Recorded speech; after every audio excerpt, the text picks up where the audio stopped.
اور میرے عزیزوں، یہ محرم الحرام کا مبارک مہینہ چل رہا ہے۔ یہ مہینہ بہت سوں کے لیے مبارک ہے اور بہت سوں کے لیے ایمان کی سند ہے، اور بہت سوں کے لیے اپنی علامت اور اپنی پہچان ہے، اور بہت سوں کے لیے مہینہ ان کی بدبختی کی علامت کا ذریعہ بھی ہے اور ان کی محرومیت کا علامت بھی ہے۔ بہت سوں کے لیے یہ مہینہ اپنی اصلاح کے لیے کچھ قدم کے اٹھانے کا بھی ہے، اور بہت سوں کے لیے اپنے قلب کی روح کو بدلنے کا بھی ہے۔ اللہ تبارک و تعالیٰ کو اللہ تعالیٰ نے شروع ہی سے محرم یعنی حرمت والا مہینہ بنایا ہے۔ اس مہینے کی عظمتیں ہیں، چونکہ احادیث میں بھی 4 مہینوں کی عظمتیں بیان کی گئی، ان میں سے ایک مہینہ محرم الحرام بھی ہے۔ اس حرمت والے مہینے کی وجہ کہ یہ مہینہ آ کر بہت سوں کے لیے اور بہت سوں کے لیے حق ہونے کی تصدیق کو کر کے جاتا ہے، اور بہت سوں کے لیے انہی کی سند دے کر جاتا ہے۔ یہ مہینہ آئے گا اور گزر جائے گا، لیکن ہر مسلمان کو اپنے معاملات کے اندر میں اس محرم کے اس پیغام کو سمجھنے کی ضرورت ہے۔ یہ مہینہ واقعیتاً ہم کو اور آپ کو اگر یاد حسین اور اہل بیت کی محبت عطا کرے اور دو جہاں کے مالک میرے آقا کے ساتھ سچا عشق عطا کرے، تو یہ مہینے نے آ کر ہم کو اور آپ کو مومن ہونے کی سند عطا کی، اور عالم اسلام کے اوپر یہ مہینہ آیا، لیکن ایسے ہی لاپرواہی سے اور بے فکری سے گزار دیا ہم نے کہ جیسے عام مہینے آئے اور گزر گئے، اس کا کوئی اثر ہم پر نہیں پڑا۔ تو ہمارا اچھی طرح سے سمجھتے ہیں کہ رمضان کا مہینہ آئے اور وہ رمضان کے مہینے کا کوئی اثر مسلمان کی زندگی پر نہ ہو تو ہم اس کو بدبخت اور محروم سمجھیں گے، بلکہ تو جہاں کے مالک میرے آقا کی وہ دعا شریفہ بھی ہے کہ پہلے ممبر کی سیڑھی پر آپ نے فرمایا کہ آمین، تو فرمایا کہ جس کو رمضان کا مہینہ ملے اور وہ اپنی مغفرت نہ کروا لے، تو کیا مطلب ہوا کہ مغفرت ہو جائے گی ہر مسلمان کی؟ مطلب یہ تھا کہ اس رمضان کے مہینے کے آنے پر جس کی مغفرت ہونے والی ہے وہ چاند کے نظر آنے پر اس کی زندگی میں فرق آ جائے گا، رمضان کا مقصد کو پورا کرنے کی فکر کرے گا، رمضان کے روزے رکھے گا، تراویح پڑھے گا، قرآن پاک کی تلاوت کرے گا، اس کے اس مہینے کا یہ اہتمام اس کے نیک بخت ہونے کی علامت ہوگی۔ رمضان کا چاند تو سارے مسلمانوں کے لیے سارے عالم میں نظر آئے، لیکن وہ انسان جس کو روزے کی توفیق نہ ہو، رمضان کے شب و روز کی عبادت کا موقع نہ ملے، رمضان کی برکتوں کو حاصل کرنے اور رمضان کے مقصد کو نہ پائے، تو اس کو تو کیا کہا جائے گا؟ بدبخت کہا جائے گا۔ مہینہ اس پر بھی گزرا، مہینہ اس پر بھی گزرا، مہینہ ان کی کیلنڈر اور جنتریوں میں بھی تھا اور ان کے کیلنڈر اور جنتریوں میں بھی تھا، لیکن کسی کے لیے سعادت مندی کی سند میرے آقا نے کیوں فرمائی؟ جو قدر کیا ہوگا، مقصد کو حاصل کیا ہوگا۔ ایسے ہی اللہ تبارک و تعالیٰ نے محرم الحرام کو حرمت والا مہینہ بنایا۔ حرمت والا مہینہ یہ محرم الحرام ہے، ذی الحجہ کا مہینہ ہے، اور اسی طریقے سے رمضان المبارک کا مہینہ ہے، اور رجب المرجب کا مہینہ ہے۔ یہ حرمت والے مہینے اللہ تبارک و تعالیٰ کی طرف سے ہے، جس کا مطلب کیا کہ اس کو کیلنڈر کے صفحے کو پلٹا لو اور گزر جاؤ نہیں، بلکہ یہ سند دے کر جائیں گے کہ اس مہینے کے مقصد کو جنہوں نے سمجھا ہوگا، جنہوں نے اس مہینے کے مقصد کو حاصل کیا ہوگا، جنہوں نے اللہ کے اس منشا کو اس مہینے کے متعلق جو کچھ بھی ہے اس کو اگر قبول کیا ہوگا۔ محرم کا مہینہ تو مسلمانوں کی جنتری کا سال کا مہینہ پلٹا دیتا ہے، لیکن افسوس، سخت افسوس کی بات یہ ہے کہ جو اس مہینے کو بھی عام مہینہ سمجھ لے اور اس مہینے کے آنے پر ان کی زندگیوں میں کوئی تغیر و تبدل نہ ہو اور اس مہینے کے وہ مقصد کو حاصل نہ کر سکے، تو پھر ان کے لیے حرمت کا مہینہ کہاں، بلکہ خدا کی طرف سے پکڑ اور خدا کی طرف سے ضلالت کا مہینہ ہوگا۔ یہ مہینے کا تقاضا کیا ہے؟ اس مہینے کے اندر اللہ تبارک و تعالیٰ اور تو جہاں کے مالک میرے آقا نے اپنی امت کو کیا پیغام دیا اور زمانے نے امت کو کیا پیغام دیا. یہ مہینہ حرمت والا، امت کو حرمت والے اور امت کو عظمت دینے کا مہینہ ہے کہ اس مہینے کو مقصد کو اگر تم نے پورا کر لیا اور اس مہینے کے مقصد کو تم نے اگر سمجھ لیا، مبارک ہے وہ مسجد کے منبر اور مبارک ہے وہ نظام جو اس مہینے کی ان حقیقتوں کی طرف میں رہبری کر کے امت کو اس مہینے کے مقصد سے آگاہی کر پائے. اس مہینے کا مقصد کیا تھا؟ ایسے ہی نہیں کہ محرم کا مہینہ آیا، اسلام کا پہلا مہینہ ہے، اعلانات ہوئے ہوں گے کہ تاریخ اسلام کا پہلا مہینہ ذی الحجہ کے بعد میں یہ محرم کا مہینہ نہیں، بلکہ امت کو سمجھاؤ، اتنے بھی اندھیر نہ بنو اور امت کو نہ بناؤ کہ محرم کو عام مہینوں کی طرح سے، ارے جس مہینے کو اللہ تبارک و تعالیٰ نے حرمت کا مہینہ بنایا اور پھر اس مہینے کے اندر خدا پاک نے یوم عاشوراء کو رکھا اور جس مہینے کی فضیلتوں کو بیان کیا گیا اور جس مہینے کے اندر میں جہاں کے مالک میرے آقا نے اپنے اہل بیت کے ذریعے سے امت کو کوئی فلسفہ، کوئی پیغام اور کوئی مقصد امت کے سامنے رکھا، تو گویا کہ اس مہینے محرم الحرام کا مہینہ امت کو سارے دین کے سمجھنے کا ایک پریکٹیکل، ایک تھیوری، ایک ڈکشنری ہے اور ایک سیلیبس ہے کہ جس نے محرم کے اس پیغام کو نہیں سمجھا، میدان کربلا کو جو مسلمان نہیں سمجھ سکا، اس کے پیغام کو جس نے حاصل نہیں کیا اور اس کے مطابق اپنے ارادوں کو نہیں کیا اور محرم کے پیغام کو اس نے حاصل نہیں کیا، پھر وہ رمضان کے مقصد کو کیسے پائے گا؟ حج کی قبولیت کے مقام تک کیسے پہنچے گا؟ وہ نماز کی فرضیت کا حق کیسے ادا کرے گا؟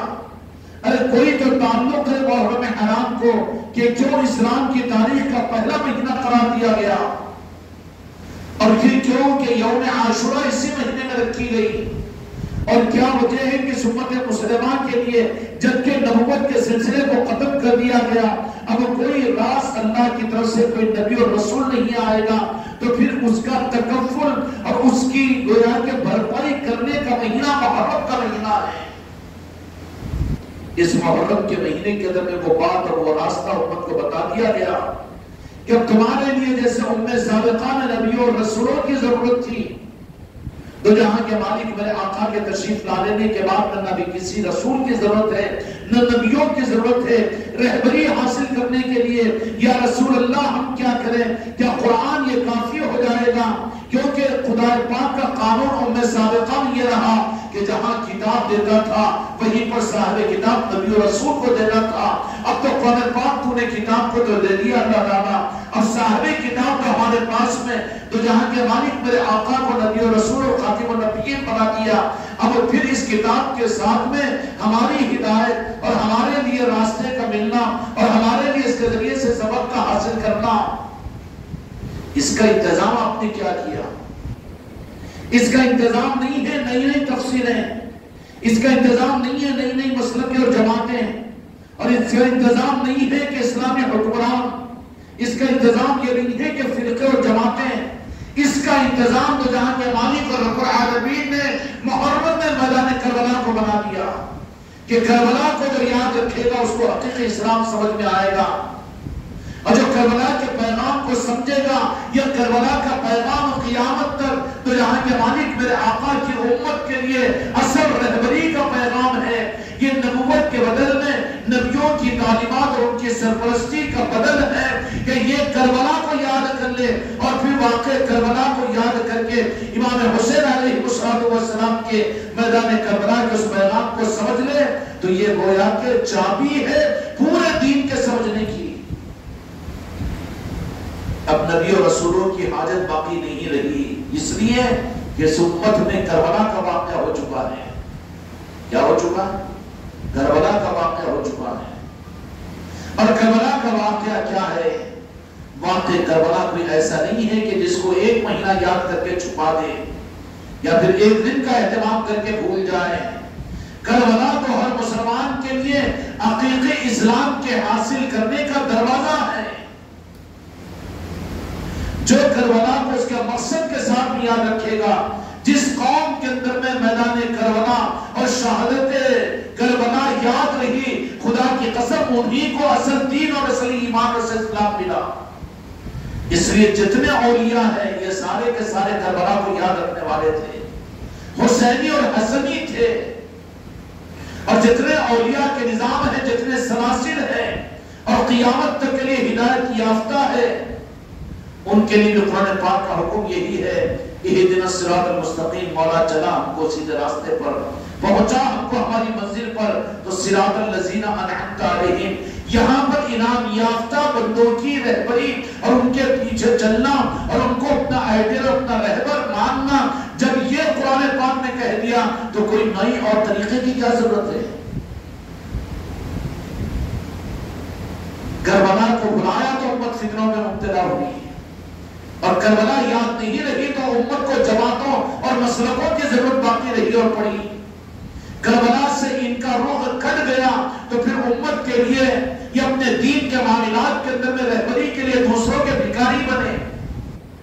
بالمقابل ان کے جن کے پاس میں قرآن ہو اور اس کے ساتھ اہل بیت کی محبت ہو، اور پھر اہل بیت کی محبت میں وہ ساری محبت کے چشمے کو لا کر میدان کربلا میں جمع کر دیا گیا.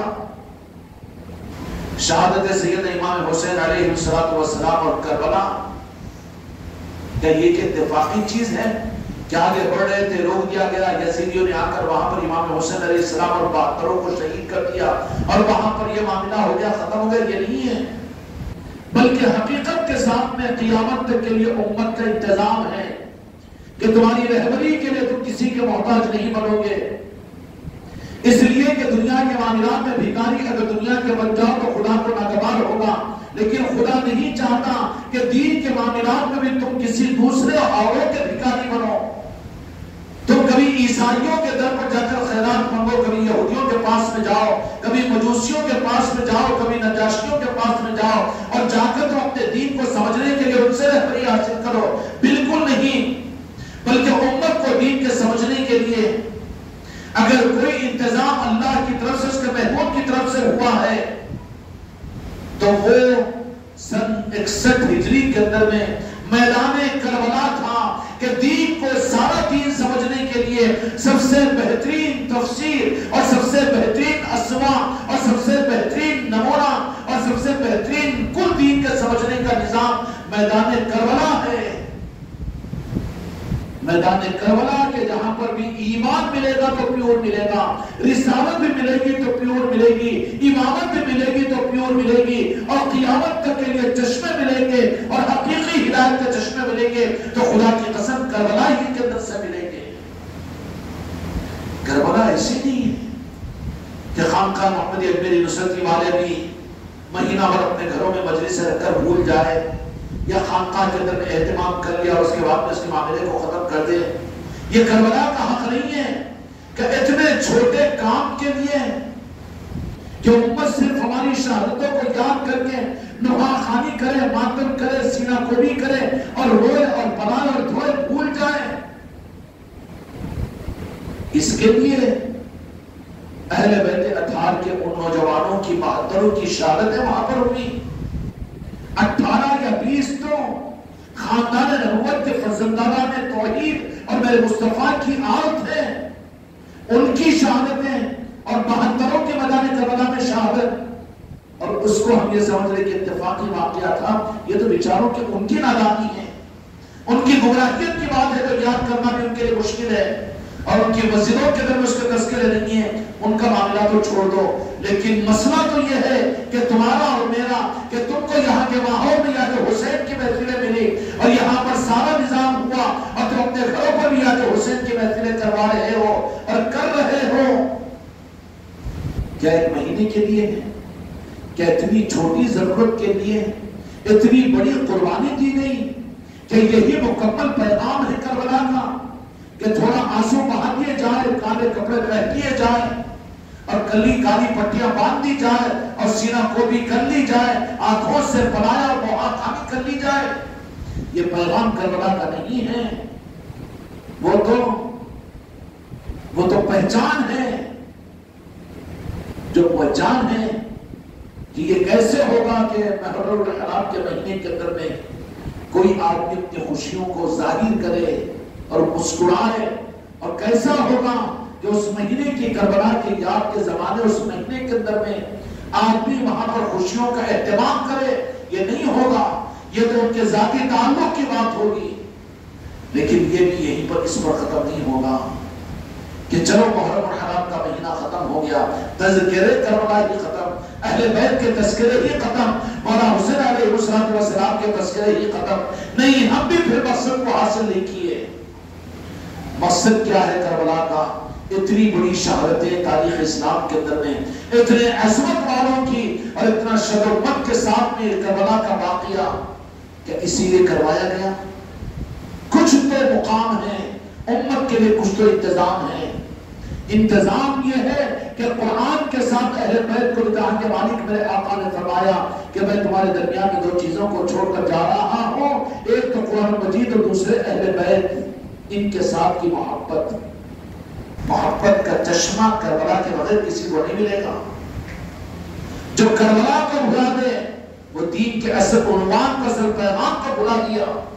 اور کربلا کا واقعہ صرف محرم کے حد تک کا نہیں ہے، بلکہ یہ شے دیتا ہے، یہ چارج کرتا ہے، اور یہ چارج ہوتے ہیں اہل بیت کی محبت کی چارجنگ سے کہ اپنی زندگی کے سانسوں کے اندر میں اس واقعے کے پیغام کو حاصل کریں۔ ہر موقع کے پر ہم کو کربلا کے واقعات نظروں کے سامنے رہے تو ایک طرف میں قرآن ہوگا، دوسری طرف میں کربلا کا واقعہ ہوگا، اہل بیت کی محبت ہوگی، تو پھر وہ آدمی گمراہ نہیں ہو سکتا۔ یہ انتظام تھا۔ قرآن مجید کے مطابق اہدنا الصراط المستقیم ذالک الکتاب لا ریب فیہ ھدی للمتقین، ہدایت کی کتاب قرآن مجید ہے، لیکن صراط الذین انعمت علیہم سے مراد یہ کربلا کا راستہ بتائے گی کہ جس پر ہم نے انعام کیا، اور کیسا انعام، کیسا انعام، ان پر وہ انعام کہ یزیدی اور یزیدی فوجیں یہ سمجھ رہی تھی کہ ہم شہید کر کے اور ظاہری طور پر ہم مٹا کر ہم کامیاب ہو گئے، لیکن تمہاری خلافت بنو امیہ کتنے سال چلی، لیکن حسینی مولا حسین علیہ السلام کی ذات ظاہر میں وہ اہل بیت اطہار کے وہ جوان مرد جو میدان کربلا میں شہید ہوئے، وہ ناکام، یہ کامیاب، یہ کامیاب کہ وہ ناکام۔ یہی تو دین کا فارمولا ہے۔ جو دین کے مقصد کو حاصل کر لے اور جان کو دے دے اور ظاہری طور پر دنیا میں اپنے آپ کو شہید بھی کروا لے تو وہ شہید ہو کر کامیاب ہوتا ہے، اور جو شہادت کے بغیر دنیا کو خوب حاصل کر کے بھی وقت کا فرعون بن جائے، وقت کا یزید بھی بن جائے، تخت و تاج کو حاصل کر لے، مال و زر کو حاصل کر لے، لیکن مقصد کو اگر بھول جائے تو پھر ان کا شمار میرے دوستوں ناکاموں کے اندر میں ہوتا ہے، ناکام انسانوں کے اندر میں ہوتا ہے۔ قیامت کے میدان میں دیکھ لیں گے یزیدی اپنے مقصد کو پورا کرنے میں ظاہر میں کامیاب ہوئے، لیکن حقیقت میں وہ ناکام تھے، اور امام حسین علیہ السلام ظاہر کے اندر میں شہید ہوئے، اہل بیت اطہار اور شہداء کربلا، لیکن اصل میں خدا کی نظر میں نہیں، حق کی نظر کے اندر میں وہ قیامت تک نہیں بلکہ قیامت کے بعد بھی کامیاب ہو کے اندر میں شمار ہوگا۔ یہ فلسفہ ملے گا دین کا اور حق دین ملے گا تو وہ کربلا کے ذریعے سے ملے گا۔ اور کربلا کون سا ہے؟ جیسا میں نے عرض کر دیا کہ بہت بڑی بات عرض کر دی، اہل بیت کو تو جہاں کے مالک میرے آقا نے قرآن پاک کے ساتھ رکھا اور فرمایا کہ یہ قیامت کے میدان میں حوض کوثر پر آ کر مجھ سے ملیں گے۔ اہل بیت اطہار اور اہل بیت ان کو سمیٹ کر سکھیڑ کر میدان کربلا میں پہنچا دیا گیا۔ کہاں پہنچا دیا گیا؟ میدان کربلا میں پہنچا دیا گیا۔ جو کربلا کو یاد نہ رکھے وہ اہل بیت کی محبتوں کو حاصل نہیں کر سکتا، اور یہ حقیقت اظہر من الشمس ہے۔ دین حق انہی کے پاس میں ہے جن کے پاس میں کربلا ہے، اور یاد کربلا ہے، پیغام کربلا ہے، اور جو کربلا کو بھلا دے اور پیغام کربلا کو بھلا دے یا بھلانے کی کوشش کرے ان کے پاس میں دین حق نہیں ہے، بلکہ ہو سکتا ہے کہ دین یزیدی امریکی ہو اور دین اسرائیلی ہو اور دین یہودیت ہو کہ مکسنگ کا دین ہے، وہاں پر پیورٹی نہیں ہے۔ کیوں کہ جینے کا حوصلہ، مقصد کا پورا کرنا اور اللہ کی منشا پر اپنے آپ کو قربان کرنا اور میرے مصطفیٰ کی مرضی کے لیے اپنے آپ کو، اپنے چھوٹے چھوٹے معصوم بچوں کو شہید شہادت کا جام پلوانا، یہ حوصلہ جو ملے گا وہ اہل بیت اور میدان کربلا کے ذریعے سے ملے گا۔ دوسری طرف اسلام کی تاریخ کے اندر صحابہ کرام کی بھی شہادتیں ہیں، عظمت والی شہادتیں ہیں، بے شک ان کے بارے میں بھی اللہ نے قرآن مجید کے اندر فرمایا کہ ان کو مردہ مت کہو، زندہ ہے۔ لیکن میدان کربلا کے شہداء ان شہیدوں کی طرف سے شہید نہیں ہے، بلکہ میدان کربلا کے شہداء اصل دین کی پہچان ہے۔ اس لیے غریب نواز کو اگر تم سمجھتے ہو اصل دین کی پہچان ہے تو وہاں پر بھی کربلا اور یاد حسین ملے گی۔ غوث اعظم کو بھی دیکھیں گے، اگر ان کو سمجھتے ہو کہ یہ حق اور دین پر ہے تو وہاں بھی یاد کربلا اور یاد امام حسین ملے گی۔ اور جتنے اہل بیت ہے اور جتنے حق کے دین کے نظام ہے، ہر جگہ جہاں کربلا ہے اور جہاں یاد حسین ہے، جہاں اہل بیت ہے، وہی حق ہے، وہی حق ہے، وہی حق ہے۔ اور جہاں بھلا دیا گیا، بھلا کیا دیے، ان کو نکال دیا گیا، ان کو نکال دیا گیا۔ خدا جب اپنی بارگاہ سے قبولیت کی لسٹ سے اخراج کرنا چاہتا ہے تو اہل بیت کی محبتوں کو، اہل رسول کی محبتوں کو، اولیاء کی محبتوں کو کے دلوں سے نکال دیتا ہے۔ اب پھر ایک طرفہ طور پر وہ کہیں گے اپنا دوست جمانے کے لیے اور اپنی ساتھ بچانے کے لیے قرآن اور حدیث، قرآن و حدیث، قرآن و حدیث، تو پھر وہ قرآن جو اہل بیت کی محبت کا وہ کہاں ہے؟ حدیث کہہ رہے ہیں تو جہاں کے مالک میرے آقا نے اہل بیت کی جو عظمت بیان کی ہے، امام حسین کریمین کی جو عظمت بیان کی ہے، وہ کہاں ہے؟ پھر تو تجھے یہ کہنے کا حق کہاں ہے کہ تو قرآن و حدیث کو لیا ہوا ہے؟ نہیں، دھوکے میں ہے، دھوکہ دے رہا ہے۔ صحیح قرآن کو لیا ہوا ہے، صحیح حدیث کو لیا ہوا ہے، تو نام کی وجہ سے دھوکہ نہیں کھانا کہ ہمارے پاس میں قرآن ہے، ہم اہل حدیث ہے، ہم بھی یہ ہے، ہم بھی قرآن و حدیث کو مانتے ہیں۔ نہیں مانتے، ماننا تیرا اس وقت میں ثابت ہوگا جبکہ ہم یہ دیکھیں گے کہ اہل بیت میں امام حسین اور میدان کربلا تیرے پاس میں ہے کہ نہیں ہے۔ اور جب تک امت میں یاد حسین تھی، امت کا دین بچا ہوا تھا، اور جس قریب کے زمانے میں یاد حسین ختم ہو رہی ہے، دین دوسروں میں کیا باقی رہے گا؟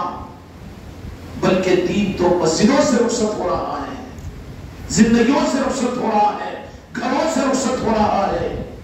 اس لیے میرے بچوں اور میرے بھائیوں، اہل بیت کی محبت جو قرآن و حدیث کے اعتبار سے حکم ہے اللہ تعالیٰ کا، اب یہ اہل بیت کی محبت کا مطلب سیدھی بات یہ ہے کہ اہل بیت کی محبت کی چابی کو لا کر میدان کربلا میں رکھ دیا۔ جن کے یادوں میں، جن کی تعلیمات میں اور جن کی مجلسوں میں اور جن کی محبتوں میں، جن کے عقیدے میں اور جن کے تذکرے میں اور جن کی نشستوں میں، جن کے بیانوں میں، جن کی کتابوں میں، جن کی تحریر اور تقریروں میں، جن کی صحبت اور رنگتوں میں امام حسین اور کربلا ہے، وہ ان کے پاس میں حق ہے۔ اور جن کے پاس میں یہ چیز ختم ہو گئی تو سمجھ لینا کہ وہاں پر حق بھی رخصت ہو گیا، وہاں پر بھی حق باقی نہیں رہا۔ اللہ تبارک و تعالیٰ اس مہینے کی اس مقصد کو ہمیں سمجھنے کی توفیق عطا فرمائے۔ جیسے رمضان کے بارے میں میں نے عرض کیا کہ رمضان کا مہینہ پائے اور اپنی مغفرت نہ کروا لے، تو پانے کا مطلب کیلنڈر اور جنتری کا نہیں ہے، پانے کا مطلب کہ رمضان کے مقصد کو پورا کرنے والوں پر اطلاق ہوگا۔ اسی طریقے سے یہ محرم الحرام کا مہینہ حرمت والا مہینہ ہے، عظمت دی جائے گی اس کو جو اس مہینے کے مقصد کو پورا کرے۔ اور مہینے کا مقصد کیا ہے؟ مہینے کا مقصد بھی یہ تھا کہ اس میں وہ پیغام اور وہ رخ دے دیا گیا کہ جو قرآن کے ساتھ میں اصل دین کا رخ ہے، جو یاد حسین نہ کر سکے اور جو میدان کربلا کی شہادتوں کو یاد نہ کر سکے اور جو ان کی تقاضوں سے، ان کی شہادتوں سے جو غافل رہے یا غافل رکھے، وہ قرآن تک بھی نہیں پہنچ سکتا، وہ دین تک بھی نہیں پہنچ سکتا، اور اس کو حرمت اور عصمت والا بھی نہیں ملے گا، اور وہ خدا کی نظر کے اندر میں عصمت والا بھی نہیں رہے گا۔ اس لیے میرے بھائی اور میرے دوستوں، اللہ تبارک و تعالیٰ ہم کو اور آپ کو کربلا کی صحیح خیرات، محرم الحرام کے تقاضوں کو پورا کرنے کی توفیق عطا فرمائے۔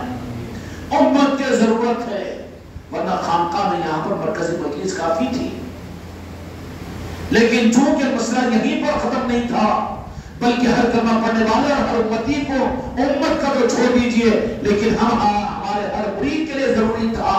اس کے لیے ہم نے اپنے مریدین کو اور ہم مسلمانوں کو اس بات کا موقع دیا کہ تم اپنے گھروں کے اندر بھی آج حسین کی محفلیں کرو، جو کہ اپنے گھر کے اندر بھی حق کی چوکی کو قائم کرو، حق کے لیے اپنے گھر کے دروازوں کو کھولو، حق کے لیے اپنے گھر کے دسترخوان کو بچھاؤ، اور تم یہ ثابت کرو کہ ہم کربلا کو صرف جنتریوں کیلنڈروں کے اوپر دیکھنے والے نہیں ہیں، بلکہ وہ کیلنڈر اور جنتریوں کے علاوہ اس محرم الحرام کی حرمت کا اہتمام ہم اپنی گھروں میں کرنے والے اپنے جان و مال کی قربانی کے ساتھ۔ یہ موقع بھی تو دیا گیا اور دیا گیا، ماشاءاللہ مستفید بھی ہوئے ہیں، چند دن باقی رہ گئے ہیں۔ کیا ہوگا کہ اس بات کی پہچان ہوگی کہ ہاں ہم اس مہینے کے قدردان ہیں، اور یہی محرم کا مہینہ قیامت تک کے لیے امت کو اصل قرآن تک، اصل دین تک پہنچنے کا پیغام دینے اور راستہ بتانے والا مہینہ محرم کا ہے۔ جو مہینہ محرم کے مہینے اور کربلا کے ذریعے سے، یاد حسین کے ذریعے سے، جو شہادت حسین کے ذریعے سے اپنے آپ کے راستے کو متعین نہ کرے، وہ صحیح قرآن تک بھی نہیں پہنچ سکتا، صحیح شریعت تک بھی نہیں پہنچ سکتا، صحیح دین تک بھی نہیں پہنچ سکتا۔ جائے کہ دین کو سمجھنے والا اور دین کو سمجھانے والا بنے۔ اور جنہوں نے کربلا پر یاد حسین کو چھوڑا اور میدان کربلا کو نظر انداز کیا، تاریخ بہت لمبی ہے، وہ بھکاری بنے ہیں یہودیوں کے پاس، وہ نصرانیوں کے پاس میں، وہ مجوسیوں کے پاس میں۔ بلکہ کھلی بھی بات عرض کر دوں کہ جن کے پاس میں کربلا اور یاد حسین نہیں ہے، آج بھی دیکھ لینا 58 مسلمانوں کی حکومتوں کے پاس میں کہ ان کو اگر آپ غور سے دیکھو گے تو عمدے اور جبے تو ظاہری لباس سے بہت ہے، اسلامی مملکتیں تو بہت ہے، دین کے نظام تو بہت ہے، مدرسے اور مساجدیں تو بہت ہے، اسلامی کتب خانے تو ان کے پاس بہت ہے، لیکن وہ اسرائیلیوں کے اور یہودیوں کے بھکاری ہیں۔ بھیک مانگتے ہوئے نظر آئیں گے، تم کو مانگتے ہوئے نظر آنے کے لیے آئیں گے، مانگ رہے ہیں آج بھی۔ یہ ذلت ہے اس لیے کہ کربلا کو انہوں نے بلا دیا، اور یہ کربلا کے بھکاری نہیں بن سکے، یاد حسین کے بھکاری نہیں بن سکے، اور کربلا کے پیغام کو حاصل نہیں کر سکے، تو اس لعنت کے اندر خدا پاک نے یہود اور نصارہ اور مجوسیوں کے بھکاری نے بنا دیا۔ اور بالمقابل اس کے جو کربلا کو یاد کر کے اپنی قوموں کی تعمیر، اپنے بچوں کی تعمیر اور تربیت کربلا کے واقعات سے کرے اور کربلا کی یاد سے کرے، اور اس محرم کے اس مہینے کے ان مقاصد کے ساتھ اپنے نسلوں کی تربیت کرے، ان کی نسلوں کے اندر میں تو پھر ایسے جوان مرد پیدا ہوں گے، ایسے حسینی اور حسنی پیدا ہوں گے، اور ایسے وقت کے زمانے کے دھارے کو بدلنے والے پیدا ہوں گے کہ جن کو دنیا اولیاء کہتی ہے۔ اولیاء کیا ہوتے ہیں؟ عرض کر دوں کہ کربلا کی اس کھیتی کے پھول و پھل ہوتے ہیں اولیاء۔ یہ پھول و پھل ہے، لوگوں کی ضرورتیں ہوتی ہے کہ پھل اور پھول دنیا میں پہنچے، اگتے کہیں پر ہے کسی بغیچے میں، پہنچتے کہیں اور بازاروں میں ہیں۔ یہ اولیاء اکرام کیا ہے؟ یہ اصل میں تمام اولیاء قیامت تک کے جو آئیں گے وہ میدان کربلا کی کھیتی کے پھول اور پھل ہے۔ وہی پھول و پھل کی صورت میں آپ کے عادلآباد کی سرزمین کے قریب 200 کلومیٹر بھی نہیں ہے، ناگپور شریف میں جہاں پر تاج الاولیاء کا عرس شریف چل رہا ہے اور شروع ہونے والا ہے، اور تاج الورا کی نسبت پر کل نہیں پرسوں کو یہاں اس خانقاہ کے اندر میں بھی ایک عظیم محفل ہونے جا رہی ہے۔ تاج الورا کون ہے؟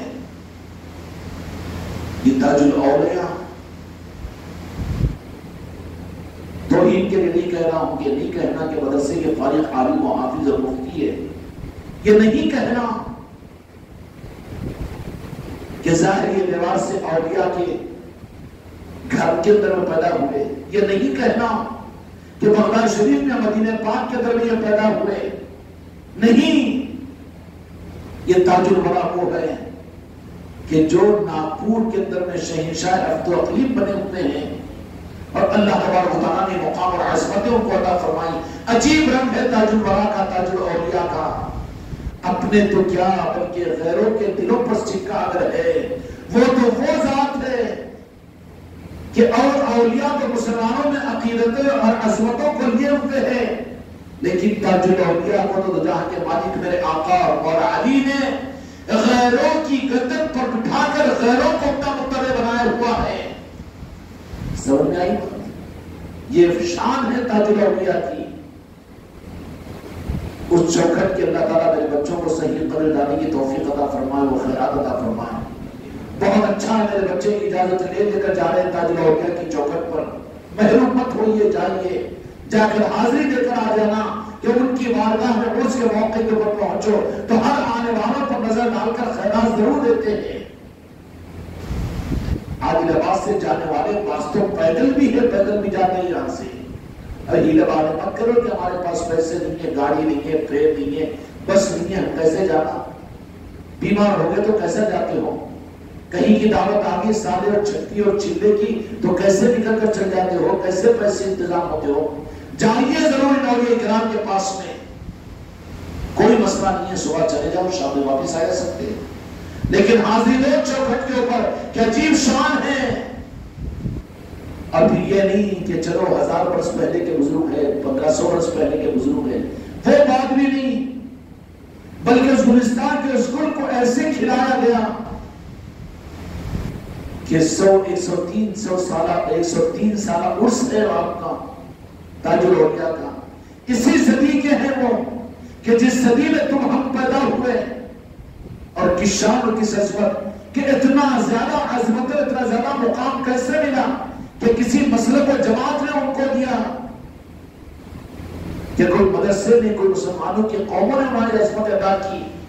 یہ جو دولت ملتی ہے وہ میدان کربلا کی ہے، اور حسنی اور حسینی نظر کرم ہوتی ہے ان اولیاء پر جو ان کو اتنا اونچا مقام عطا کر دیتے ہیں. آپ کے شجرے کے معاملات کے اندر بھی آپ تو ہے اپنے پیر و مرشد کے ساتھ بولیے، کیوں کہ یہاں پر گٹی پتن نہیں چلتی، یہاں پر تو اہل نسبت کا ہونا ضروری ہے. یہ مولویت نہیں ہے کہ کہیں پر بھی پڑھے کہیں بھی بن جائے اور کہیں مولانا ہو جائے. یہاں پر ولایت کے نظام کے لیے تو شرط ہے کہ یہ دیکھا جائے گا کہ کس سلسلے سے یہ جڑا ہوا ہے، کہ جو سلسلے چلے ہیں مدینہ پاک سے، میدان کربلا سے، ان سلسلوں سے کس سلسلے سے اس کا تعلق ہے.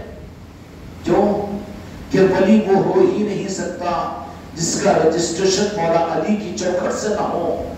اولیاء سارے کے سارے مولا علی کی چوکھٹ سے جڑے ہوئے ہوتے ہیں، اور سارے سلسلے جو ہوتے ہیں وہ پھر وہ اولیاء سے جڑے ہوئے ہوتے ہیں.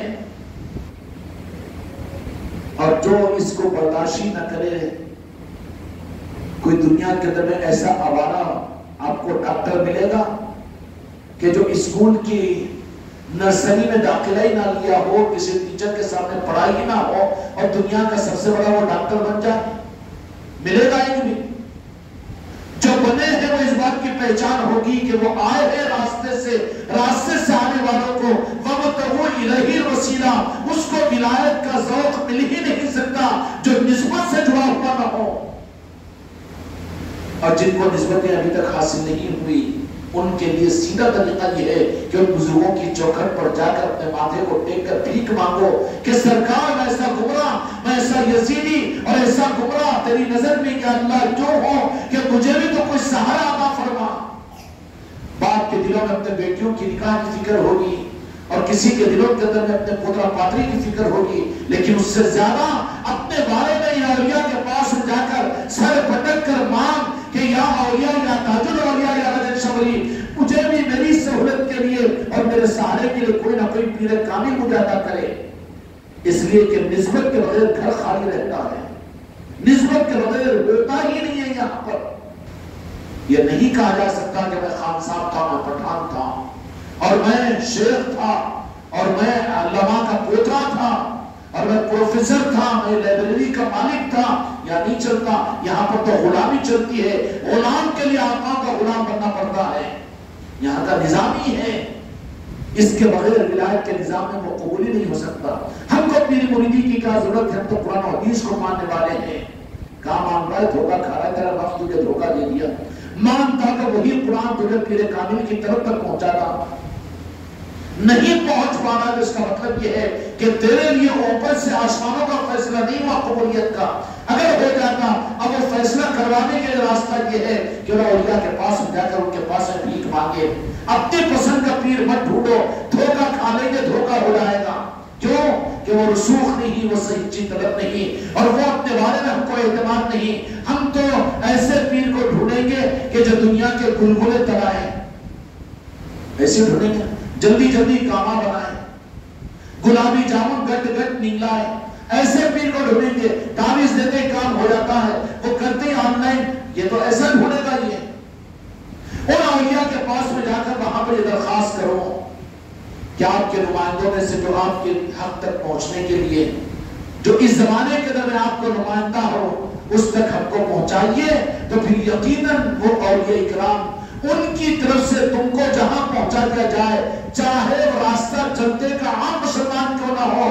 اگر تاج الاولیاء یا راجہ شاملی کہہ دے کہ تجھے منزل کے پانے کے لیے ہماری طرف سے یہ جو تجھ کو یہ سمجھتا ہے کہ نہ انہوں عالم ہے، نہ انہوں حافظ ہے، نہ انہوں ظاہری اعتبار سے کوئی دیندار ہے، میں ان کا مرید کیسے بنوں؟ نہیں، تیری منزل تو تجھے وہیں پر مل جائے گی. راستہ چلتے آدمی کو اگر کہہ دے کہ تجھے مرید ان کے بننا ہے تو وہیں پر تیری منزل مل جائے گی. کیونکہ ان کی طرف سے عطا کرنے والے وہ لوگ ہوتے ہیں چاہے جس کے ذریعے سے عطا کرتے ہیں. یہاں قابلیت نہیں چلتی، یہاں آنکھوں کا سرما اور اوپر کے چھپے روپے انگوٹیاں دستانے نہیں چلتے. یہاں پر تو ان کے سچے غلام ہوتے ہیں، ان غلاموں کے ذریعے سے اپنی دولت عطا کرتے ہیں. سمجھ میں آئی بات؟ تاج الاولیاء کی شناخت اور تاج الاولیاء کا معاملہ ہی عجیب ہے کہ مسلمانوں کی تعظیم، مسلمانوں کی عظمت، مسلمانوں نے ان کو اولیاء مانا یہ نہیں، بلکہ سرکار تاج الاولیاء کی خاصیت یہ ہے کہ وہ آج بھی برادران وطن کی گردن پر بیٹھ کر حکومت کر رہے ہیں. یہ خاصیت ہے.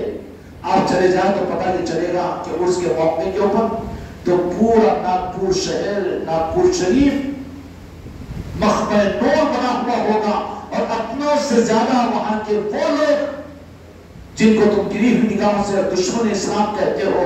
ناگپور شہر کون سا ہے جی؟ پورے ہندوستان کے اندر اسلام کے دشمنوں کے پنپنے کا شہر ہے، لیکن وہاں پر تاج الاولیاء کا معاملہ یہ ہے کہ انہی کی گردنوں پر سوار ہو کر حق کا نظام چلا رہے ہیں، اور وہی لوگوں کو آ کر اپنے آستانے پر جھکانے پر جھکنے پر مجبور کرتے ہیں. بلکہ آستانہ میں بنوایا وہ شان ہے تاج الاولیاء تمہاری کہ اپنوں سے نہیں بنایا، نہ سنیوں سے، نہ دیوبندیوں سے، بریلویوں سے. ارے تو لڑنے جھگڑنے سے کوئی فرصت نہیں، ان کو دور رکھا اور کن سے کروا دیا کام؟ شیو سینا کے کسی آدمی سے کام کروا لیا. وہ ہے تاج الاولیاء. اور کب کے ہیں؟ تم جس صدی میں پیدا ہوئے اسی صدی کے ہیں. وہ اولیاء آل بغداد شریف سے آئے مدینہ پاک اولیاء وہ بھی ہمارے سر کے آنکھوں کے تاج ہیں. لیکن یہ روح دے دیا کہ اولیاء اولیاء ہوتے ہیں. اولیاء جو بنتے ہیں وہ علاقے پر، خاندانوں کی بنیاد پر، قبیلے کی بنیاد پر، صلاحیتوں کی بنیاد پر نہیں، بلکہ وہ تو ان کے نظر کرم کی بنیاد پر بنتے ہیں.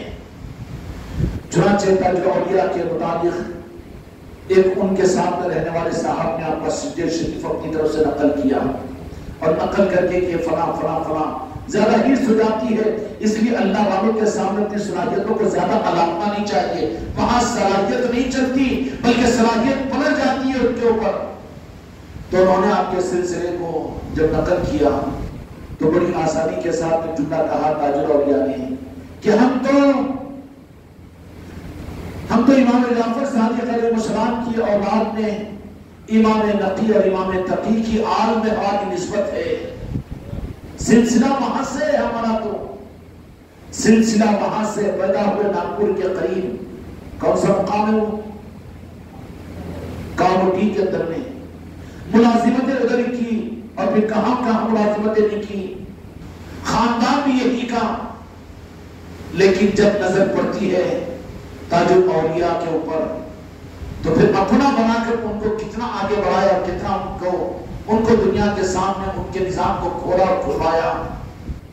ہائے ہائے، جو عرض کرنا چاہ رہا ہوں، اس لیے تاج الاولیاء کی زندگی کے اندر میں جو بات ملے گی، بلکہ دنیا کے تمام اولیاء کی زندگی میں یہی بات ملے گی کہ جو علی وعدہ ہے وہی ولی ہے، جو حسین وعدہ ہے حسنی ہے وہی ولی ہے، اور اسی کو ولایت کے غذاب دیتی ہے، اور وہی ولایت کے مقام کو حاصل کر سکتا ہے۔ اور جن کو کربلا کی خیرات نہیں ملی، ولایت کا نظام وہاں پر نہیں ہوگا۔ بالمقابل ان کی کتابیں، ان کا مسلک، ان کی جماعتیں جو ان نظاموں سے دور کر دے، بدبختی ان کی قسمت میں ہے تو اس کے وبال میں ان کو ان کی زندگی کے اندر میں جو علی والے نہیں ہوتے، یاد کربلا والے نہیں ہوتے، حسنی اور حسینی نہیں ہوتے، اس کے عذاب میں ان کو بھیک مانگنا پڑتا ہے۔ کہے کہ یہودیوں اور نصاراؤں کے پاس جا کر، مجوسیوں کے سامنے جا کر اپنے دین کی بھیک ان سے مانگنا پڑتا ہے، اس لیے کہ تمہارے لیے تو تمہاری خیرات ملنے کے لیے کربلا کی یاد دے دی گئی تھی، اور یاد حسین تمہیں عطا کر دی گئی تھی، اور کربلا کا ایک مقام دے دیا گیا تھا کہ قیامت تک امت کو روحانیت کی بھیک دینے کا جو چوکھٹ قائم کیا گیا وہ کربلا کا مقام ہے، اور وہ یاد حسین ہے۔ خوش قسمتی ہے، غریب نواز کا کرم ہے کہ خانقاہ محمودیہ اجمیری نصرتی والوں کو اس چوکھٹ کو صرف یہ خانقاہ میں عطا نہیں کیا گیا، بلکہ بچے اپنے گھروں میں یاد حسین کی محفلیں کر کے اس چوکھٹ کا فیض اپنے گھروں میں بھی لے رہے ہیں۔ کون سا فیض ہے؟ یہ نہیں سمجھنا کہ کوئی اور فیض ہے، بلکہ فیض اصل دین کا فیض ہے۔ اس کے بغیر دین سمجھ میں نہیں آئے گا، دین نہیں ملے گا۔ گمراہیتیں سے بچنے کا راستہ،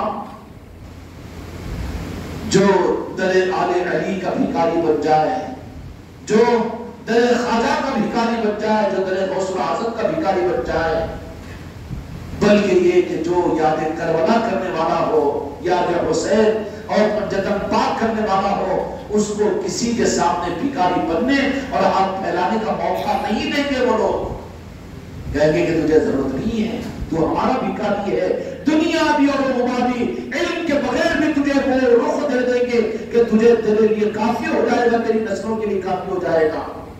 اور یہ بھی نہیں کہ تو جا، علم کا ایک معیار ہے، اس کا انکار نہیں۔ عالم بننا ہو تو 8-9 سال محنت کرو، مفتی بننا ہے تو 10-12 سال محنت کرو، ڈاکٹر بننا ہے تو 15 سال محنت کرو، ہے نا؟ یہ تو شرائط ہے۔ لیکن بالمقابل اس کے ولایت کی خیرات کے ملنے کے لیے یہ کوئی مدرسے میں یا پھر کسی یونیورسٹی میں جا کر داخلہ لینا اور محنت کرنے کی ضرورت نہیں، بلکہ دل کا دروازہ کھول کر اہل بیت کو، مولا حسین کو اور کربلا کو داخل کر لو۔ یہیں پر تمہاری تربیت ہوگی، یہیں پر تمہاری تعلیم ہوگی، ظاہری سارا نظام ہوگا، ان کی طرف سے آفرز دیے جائیں گے، ان کی طرف سے رہبری کی جائے گی، بشارتوں کے ذریعے سے، ملاقاتوں کے ذریعے سے، انجانے میں، اندازے میں، کبھی اچھا رکھ کر، کبھی دیوانہ بنا کر، کبھی اپنوں سے، کبھی پرایوں سے ان کی تربیت ہوتی رہے گی۔ تاج الاولیاء کی تربیت کا نظام بڑا عجیب و غریب رہا۔ ان کی تربیت مسجد کے کونے کے اندر میں نہیں ہوئی، کسی مدرسے میں نہیں ہوئی، ان کی تربیت تو نوکری میں ہوئی، ان کی تربیت تو جیل خانے میں ہوئی، ان کی تربیت تو ناگپور کے اندر بازاروں میں دیوانہ بن کے گھومنے میں ہوئی کہ نہیں ہوئی؟ جو کہ دل میں کربلا تھی۔ محرم الحرام کا مہینہ آ جاتا تو تاج الاولیاء کا انداز ہی عجیب بدل جاتا تھا۔ ان کے پاس میں کوئی آ جاتا تو گمسم بیٹھے میں رہتے، کہتے کہ حضرت گمسم کیوں بیٹھے ہوئے ہیں؟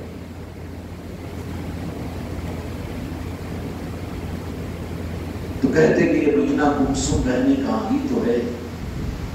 اتنا اہتمام محرم الحرام کے مہینے کا تمام اولیاء کے اندر میں ملے گا، اور یہ محرم کا اہتمام، محرم کا یاد، محرم کی یاد کو تازہ نہ کرنا تاریخ میں کن کی پہچان ہے؟ یزیدیوں کی پہچان ہے، یہ یہودیوں اور اسرائیلیوں کے بھیکاریوں کی پہچان ہے، گمراہوں کی پہچان ہے۔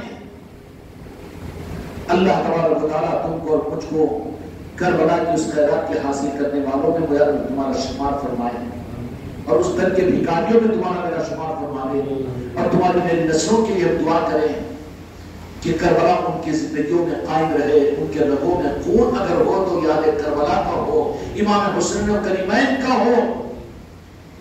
یہ بڑی سازش ہوتی ہے، کیونکہ حق کو ہم اتنا نہیں پہچانتے جتنے کہ اسرائیل پہچانتے، یہودی پہچانتے ہیں۔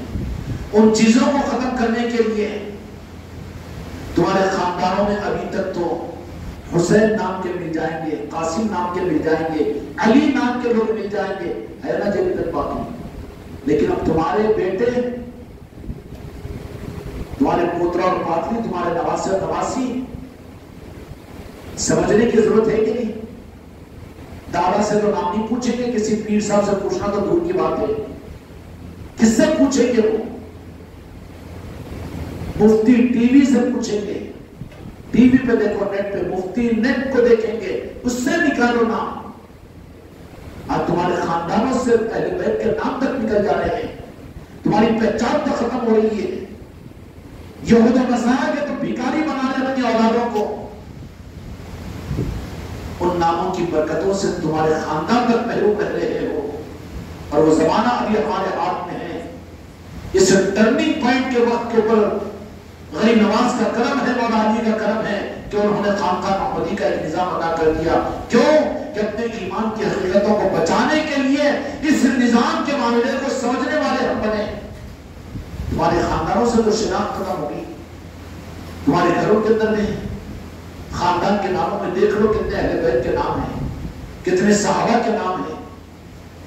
تمہاری بہو کیا بولے گی، تمہاری بیٹی کیا چوائس کرے گی، بلکہ خطرہ ہوا تو تم سے بھی تو معلوم نہیں کرے گی. ہم رکھ لیے سسرے صاحب، بابا صاحب، ابا جان، نانا جان. نہیں، ان کی بھی رائے تھی نام بھی ایسا گول مول کہ وہ پتا نہیں کہ مسلمان کا ہے کہ یہودی کا ہے. ہو رہا کہ نہیں ہو رہا؟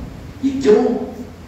کہ وہاں کی خیرات سے دھتکار دیے گئے چوکٹ سے تو بھیکاری بننا پڑا ہے کہ یہود و نصارہ کا، عیسائیوں کا، مجوسیوں کا. اور اس کا عذاب یہ ہے کہ آج مسلمان ہائے ہائے پوری دنیا میں اور قوموں کا بھیکاری بنا ہوا ہے، محتاج ہے. جب یہ کربلا اور یاد حسین والا تھا، اہل بیت والا تھا، تو یہ دنیا کو دینے والا تھا، دین و دنیا کو. دنیا آ کر ان کی چوکھٹوں پر خیرات لیتی تھی. لیکن آج جب ان نسبتوں سے یہ خود کٹا ہے تو یہ پھر کبھی امریکہ کا بھیکاری بنا ہے، تو کبھی اسرائیل کا بھیکاری بنا ہے، اور کبھی انڈیا کا بھیکاری بنا ہے، کبھی آسٹریلیا کا بھیکاری بنا ہے. یہ نحوست ہے، یہ خدا کا تمہارے لیے عذاب ہے. اس عذاب سے اپنی نسلوں کو بچانا ہو تو کوئی نئی جماعت کرنے مسئلے کی ضرورت نہیں. ہماری باتوں کے اوپر بھی تمہیں زیادہ دھیان دینے کی ضرورت نہیں، بلکہ تم اپنے دل کو کھول کر اہل بیت کو اور کربلا کو اور امام حسین علیہ السلام کی محبت کو داخل کر لو، اور ان سے سچی محبت اپنے دل کے اندر پیدا کر لو. تو پھر وہ تمہاری رہبری کریں گے، وہ سارا نظام بنائیں گے. تم کو وہاں جانے کی ضرورت نہیں پڑے گی، بلکہ وہ اگر ان کی نگاہ کرم ہو گئی اور تم کو انہوں نے اپائنٹ کر لیا تو تم کو تمہارے علاقوں میں، تمہارے گھروں میں اور تمہارے ملکوں میں اور تمہارے صوبے میں رکھ کر وہ اپنا نظام چلا کر تمہیں اپنا سپاہی بنا کر تاج الاولیاء کی طرح سے دنیا میں چمکائیں گے. یہ ان کا تصرف ہے، یہ ان کے اختیارات ہے. خانقاہیں ذریعہ ہے، اس میں کوئی شک نہیں. اور یہ ذریعہ کیوں ہے؟ تاکہ یہاں پر آ کر یہ چیز کو محسوس کرے گا، عوام کو یہاں پر جوڑے، تاکہ ضرورت کا احساس ہو. اس کا کام اتنا ہی ہے. باقی یہاں پر بھی آ کر پوری عمر گزار لے، لیکن دل کا دروازہ نہیں کھولا. خالی کانوں سے سنتا رہا، آنکھوں سے چیخا کرتا رہا، کاندھوں کو جھکاتا رہا، کوئی فائدہ نہیں ہوگا. اس لیے کہ دل کا دروازہ کھول کر اہل بیت کی محبت کو اپنے اندر پیدا کرو، اور امام حسین علیہ السلام کی محبت کو اور کربلا کو اپنے دل میں بساؤ. اور کربلا کی خیرات ان بزرگوں کے قدموں پر، ان کی چوکھٹوں پر ماتھے کو ٹیک کر مانگو. کیا مانگو؟ اولیاء کے پاس میں کیا ہے؟ جا رہے ہو میرے بچوں کو تاج الاولیاء کے پاس میں جو نہیں گئے انہوں بھی جانا، جا کر کیا مانگنا؟ حضرت امام عسکری رحمت اللہ علیہ کی آل میں ہے تاج الاولیاء کی ذات. جو خیرات آپ کو اہل طریقت کے ائمہ نے، آپ کے جدی بزرگوں نے عطا کی، کیا تاج الاولیاء اس خیرات کا راستہ ہے؟ عطا کر دیجیے. اور وہی کرامت و شرافت 200 کلومیٹر جن کے جانے کی ہمت نہیں ہوئی. جانا چاہیے، حاصل کرنا چاہیے، تاکہ قدردانوں میں شمار ہو جائے. نہیں تو پھر تم کو محروم نہیں کیا. عادل آباد کے اندر میں راجن شمالی کی صورت میں تمہارے باپ دادا کے پیدا ہونے سے پہلے 300 سال کے قریب کے وہ بزرگ کو یہاں پر بھیج دیا. کیا ہے وہاں پر؟ اہل بیت کی محبت ہی کی تو خیرات ہے وہاں پر. وہاں جانے پر وہاں پر حاصل ہونے والی کیا چیز ہے؟ جو دو جہاں کے مالک میرے آقا نے فرمایا کہ میں قرآن پاک اور اہل بیت کو چھوڑ کر جا رہا ہوں. اہل بیت ہی کے تو وہ نمائندے ہیں اور انہی کی تو خیرات ان کے پاس میں رکھی ہوئی ہے. یہ الگ بات ہے کہ جانے والے کوئی روئے مردے کو کوئی روئے خردے کو، جانے والے صرف منت و مرادوں کے لیے جاتے ہیں، جانے تو اس کا انکار نہیں، لیکن وہاں جو چیز رکھی ہوئی ہے وہاں سے ان سے اہل بیت کی محبت لو، اہل بیت کی عظمتیں لو، اور وہاں سے ایمان کے وہ حقانیت کا چشمہ جو پھوٹ رہا ہے اس خیرات کو، اس بھی کو مانگنے کے لیے جاؤ راجن شاہ ولی کے پاس یا کوئی بھی اولیاء کے پاس میں جا کر یہی چیز مانگو کہ سرکار وہ خیرات ادا کیجئے. یہ تو بغیر مانگے بہت کچھ کہ 3 وقت میں ہم کھاتے ہیں اور چھت کے نیچے سوتے ہیں اور سب کچھ بھی ہے، لیکن ضرورت ہماری جو اصل ہے وہ تمہارے پاس میں آئے ہیں اس بھی کو مانگنے کے لیے کہ ہم کو بھی آپ اپنی نسبت ادا کیجئے. تو پھر رحم کھائیں گے اگر ہمارا تمہارا سوال پسند آئے گا تو پھر جب وہ اپنی نسبت ادا کر دیں گے نا. نسبت ادا نہیں، میرے کو باہر خواب میں بشارت ہو گئی، ہاں تاج الاولیاء بھی مجھے نظر آ گئے اور راجن شاہ ولی بھی نظر آ گئے، بس معاملہ نہیں. نظر آگے ان کی نوازش کی پہچان یہ ہوگی، پہچان یہ ہوگی کہ اس زمانے کے اندر ان کا جو نمائندہ تمہاری قسمت کے لیے بہتر ہوگا. ضروری نہیں کہ تمہارے پورے خاندان کے لیے ایک ہی پیر ہو، ضروری نہیں کہ سب کے لیے ایک ہی دامن سب کے لیے کافی ہو جائے. یہ کوئی زندہ طلسمات کا نظام نہیں ہے، بلکہ ہر ایک اپنے منزلوں کے پانے کے لیے اگر ان کی طرف سے رہبری کی جائے گی تو ہو سکتا ہے ان کے پاس میں جا تو تاج الاولیاء کہہ دے کہ بیٹا میرے پاس میں تو آیا ہے، وہ یہ کہہ دے، راجن شاہ ولی یہ کہہ دے، نہیں کہہ دے مگر ایز ایگزامپل شاہین تو میرے پاس میں آیا ہے. فکر مت کرو نہیں تو ڈر جائیں گے، تم بہت کمزور آدمی ہیں. یہ کہہ دے کہ اچھا تیری تقدیر کے چمکانے کے لیے ہمارا اس وقت میں ایک نمائندہ ہے بہار کے اندر میں فلاں مقام کے اوپر رہتا ہے اور کوئی یہ مقام ہے وہ فلاں جگہ بیٹھا ہوا ہے، تو وہاں پر چلے جانا. تو پھر وہ راستے کی رہبری کریں گے ان کی طرف سے ہوگی. نہیں میری ہمت میں نہیں جاتا، میں یہیں چلے گا، گیا منزل فیل ہو جائے گی اس کی. وہ چلے جائے گا، وہ پھر اپنی قسمت کے ساتھ وہاں پر پہنچ جائے گا اور پھر پہنچنے کے بعد پھر ان کے سلسلے سے اس کو وہ کمالات حاصل ہوں گے.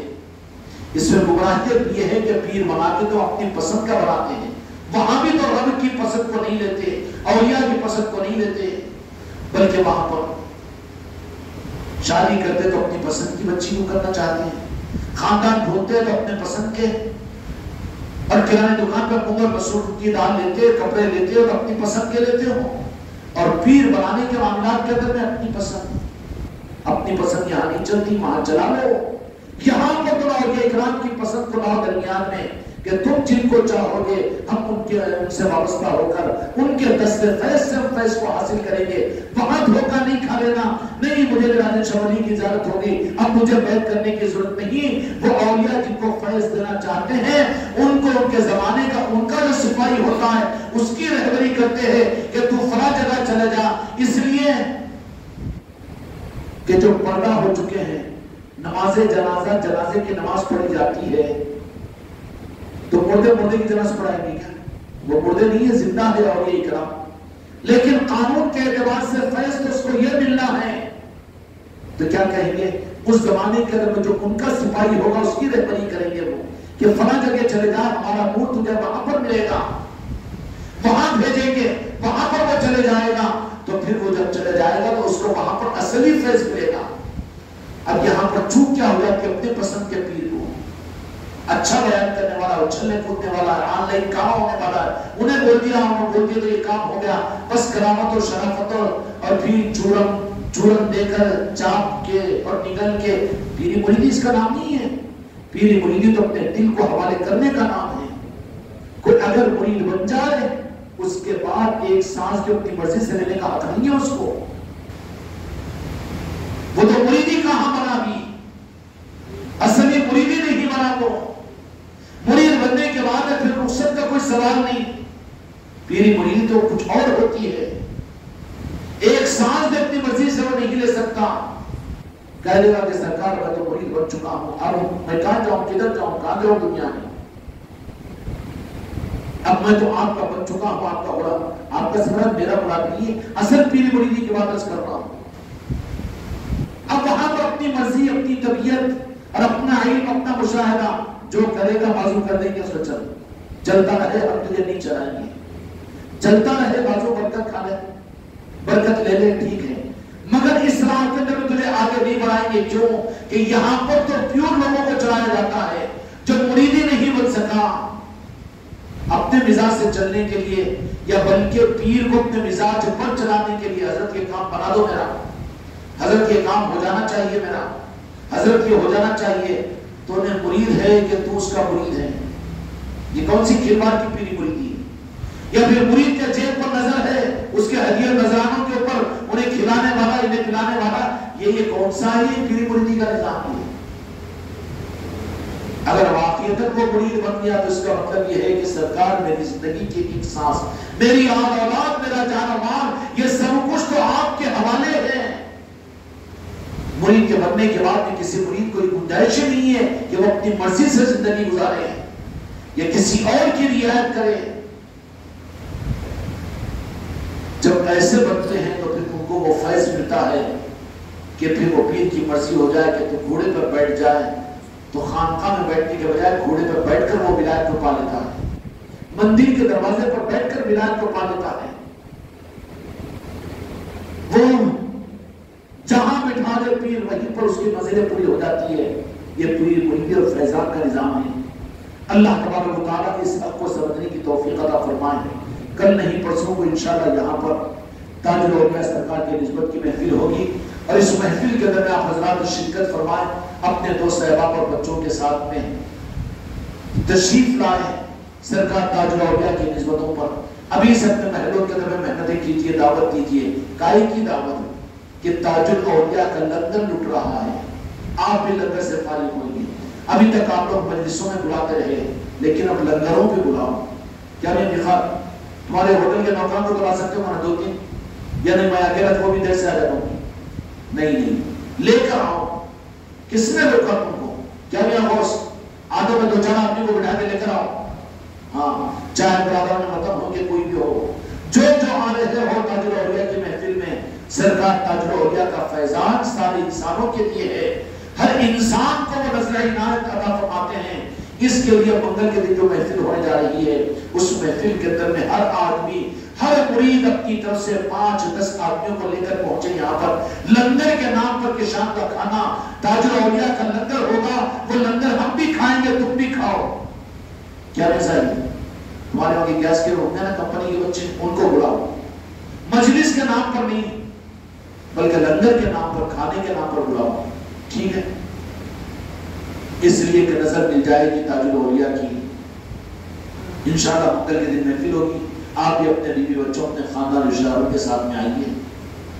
اس دن مغرب کے بعد میں انشاءاللہ قرآن خوانی ہوگی، اس کے بعد میں محفل ہوگی۔ محفل کے بعد میں تاج الورا کے آستان اور مزار کی چادر تبرکات پیشوی کی جائے گی، اور اس کے بعد پھر عشاء کی نماز ہوگی، لنگر عام بھی ہوگا۔